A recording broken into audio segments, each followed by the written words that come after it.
Court के बाद अहाना के साथ हुआ हादसा। अर्जुन आया अहाना से मिलने। जी हाँ दोस्तों, बड़े घर की छोटी बहू के आने वाले एपिसोड में अर्जुन और अहाना अलग हो जाते हैं, लेकिन दोनों ही जानते थे कि वो एक दूसरे के बगैर नहीं रह सकते। कोर्टरूम से बाहर निकलते ही पोल्टू दादा और पिसीमोनी के चेहरे पर भले ही विजय का भाव था, लेकिन अर्जुन के कदम भारी थे, जैसे वह कोई खजाना जीतकर नहीं बल्कि कुछ अनमोल खोकर लौट रहा हो। जबकि दूसरी ओर अहाना ने खुद को बड़ी हिम्मत से संभाला था। उसके चेहरे पर कोई शिकन नहीं थी, सिवाय आंखों के कोनों में दबी उस नमी के जिसे उसने आजादी की ढाल के पीछे छिपा रखा था। और यह देखकर छोटू मामा को बड़ा दुख हुआ, जो दूर एक कोने में उदास बैठा यह सब देख रहा था, क्योंकि वह जानता था कि इस तलाक के पीछे कहीं न कहीं दुर्गा देवी की वह चुप्पी भी जिम्मेदार थी, जो परिवार की शांति बनाए रखने के नाम पर अक्सर अर्जुन के गलत फैसलों पर भी विरोध नहीं करती थी। और इसी सोच में डूबे छोटू मामा कोर्ट के गलियारे से निकलकर बाहर पेड़ के नीचे बैठी दुर्गा देवी के पास पहुंचे, जहां दुर्गा देवी का मुखमंडल शांत था, मानो उन्होंने अपने भीतर किसी तूफान को थाम रखा हो। छोटू मामा ने गहरी सांस ली और बोले, दुर्गा, तुम यह बहुत गलत कर रही हो। यह रिश्ता बचाने का यह अंतिम मौका था और तुम बस मूक दर्शक बनी रही।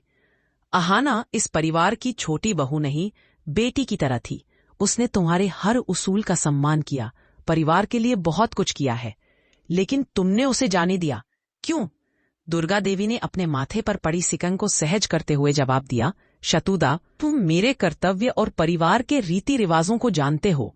मैंने अहाना को रोकने की हर कोशिश की, पर जब दोनों ने खुद यह फैसला लिया है, जब अर्जुन अपनी पत्नी की आजादी से तंग आ गया था और अहाना को बंधे रहना स्वीकार नहीं था, तो मैं क्या करती? मैं दोनों को जबरदस्ती बांध कर तो नहीं रख सकती थी ना। छोटू मामा गुस्से से बोले, यह जबरदस्ती नहीं, कर्तव्य था।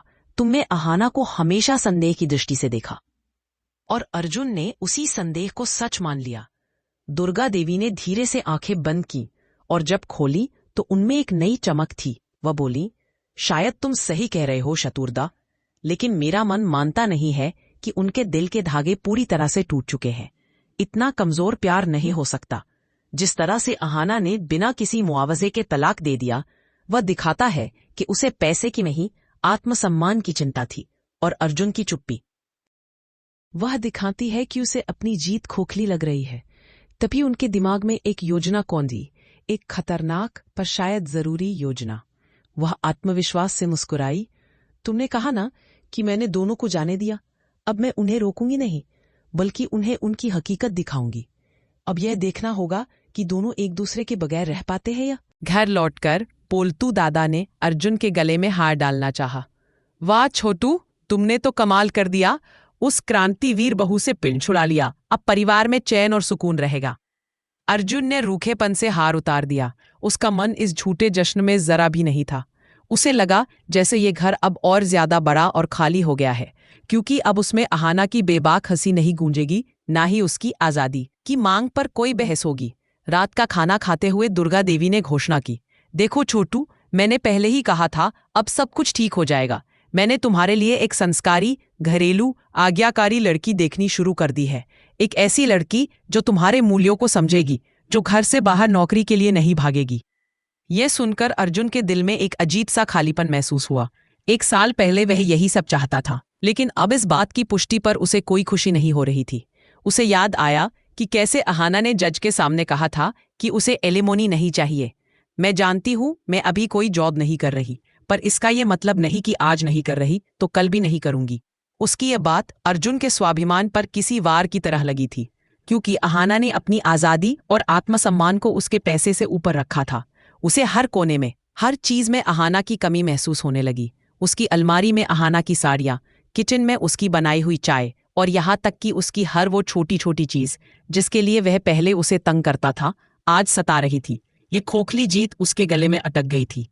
अगले दिन सुबह दुर्गा देवी ने अपने प्लान को अमली जामा पहनाया। उन्होंने अर्जुन के साथ मुलाकात के लिए एक लड़की को बुलाया, जिसका नाम था लता, जो सचमुच संस्कारी और पारंपरिक थी, जैसा अर्जुन ने हमेशा चाहा था। मुलाकात के लिए एक शांत और सुंदर कैफे चुना गया। दुर्गा देवी ने अर्जुन से कहा, छोटू, मैं चाहती हूं कि तुम लता से मिलो। वह हमारे परिवार के लिए एकदम सही है।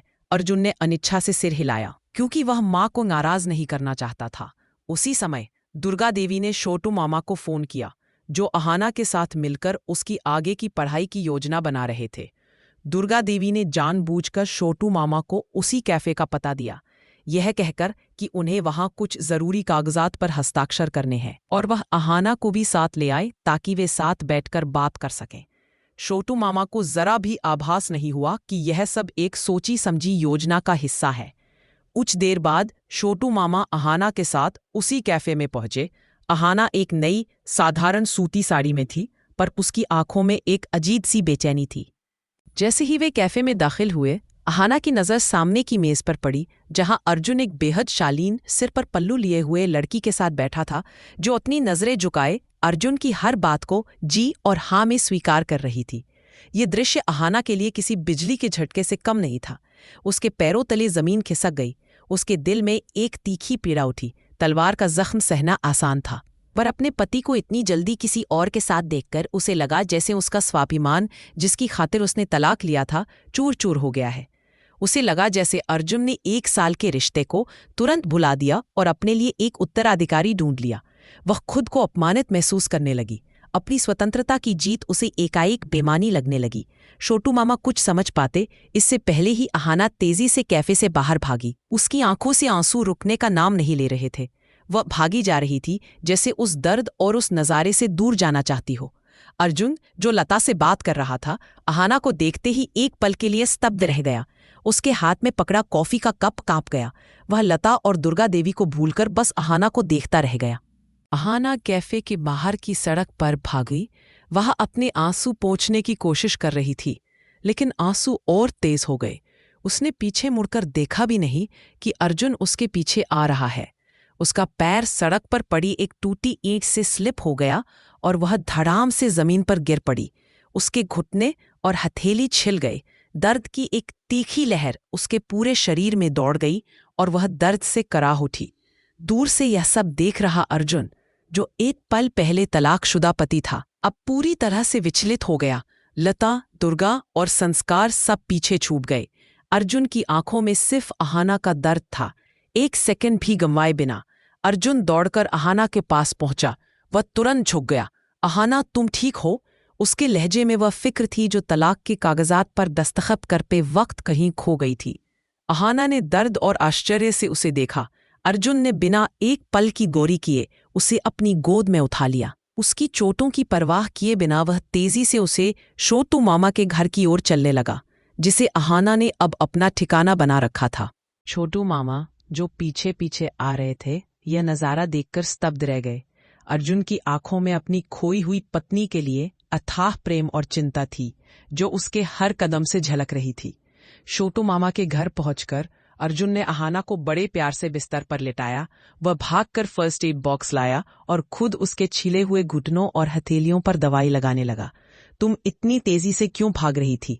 अहाना, तुम्हें चोट लग गई? अर्जुन की आवाज में हल्की झलाहट थी, पर आंखों में अथाह स्नेह है। अहाना ने उसकी ओर देखा। अर्जुन के हाथ इतने कोमल थे जैसे वह किसी कांच की गुड़िया की मरहम पट्टी कर रहा हो। अहाना ने पहली बार अर्जुन को इतना असहाय और चिंतित देखा था। वह बोली, मुझे लगा कि आपको मेरी फिक्र नहीं होगी। आप तो अपनी नई शुरुआत कर रहे थे। अर्जुन ने दवाई लगाना बंद कर दिया। नई शुरुआत? क्या तुम सचमुच ये मानती हो अहाना कि मैं तुम्हें इतनी जल्दी भूल जाऊंगा? क्या तुम्हें नहीं पता कि तलाक मैंने अपने अहंकार और घर की शांति के लिए लिया था, पर मेरा दिल तुम्हारे पास ही है। दोनों की आंखें मिली और उस पल दोनों ने स्वीकार किया कि वे एक दूसरे के बिना अधूरे हैं। उन्होंने घंटों साथ में बिताए। अर्जुन ने उसके लिए चाय बनाई, उसकी चोटों पर बर्फ लगाई और दोनों ने उस 1 साल की गलतफहमियों और झगड़ों को भुलाकर कुछ देर के लिए पति पत्नी होने का सुख महसूस किया। ये अर्जुन की एक खोखली जीत के बाद उनके रिश्ते की सबसे सच्ची रात थी, जहां कोई अहंकार नहीं था, कोई आजादी की लड़ाई नहीं थी, बस निश्चल प्रेम था। इधर दुर्गा देवी ने यह सारा घटनाक्रम कैफे में बैठकर अपनी आंखों से देखा था। जब अर्जुन, लता और उन्हें छोड़कर अहाना को गोद में उठाकर भागा, तो दुर्गा देवी ने अपनी आंखों में आंसू आने से रोके। उन्हें यकीन हो गया कि उनका नाटक सफल रहा। छोटू मामा ने जब आकर उन्हें पूरी बात बताई तो दुर्गा देवी ने राहत की सांस ली। मेरा शक सही था शतुरदा, मेरा छोटू और मेरी छोटी बहू दोनों एक दूसरे के बिना नहीं रह सकते। यह तलाक महज एक क्षणिक गलती थी। अब समय आ गया है कि मैं इस गलती को सुधारूं और इन दोनों को एक करूं, लेकिन इस बार मेरा तरीका अलग होगा। दुर्गा देवी ने अपने होंठ भींचे। उनके दिमाग में अब एक नया और बड़ा प्लान बन चुका था, एक ऐसा प्लान जिसमें उन्हें परिवार के हर सदस्य को शामिल करना था, खासकर पोल्टू दादा और पिसी मोनी को, ताकि अर्जुन और अहाना का रिश्ता न सिर्फ जुड़ जाए बल्कि हमेशा के लिए अटूट हो जाए। उन्होंने निश्चय कर लिया था कि अब वह अर्जुन की दूसरी शादी नहीं करवाएंगी, बल्कि अपनी ही बहू को वापस घर लाएंगी। पर इस बार वह बहू अपने घर की मालकिन बनकर आएगी और अब दुर्गा देवी का अगला कदम पोल्टू दादा और पिसी मोनी को उनके किए की सजा दिलाना और अहाना के आत्मसम्मान को परिवार में सर्वोच्च स्थान दिलाना था।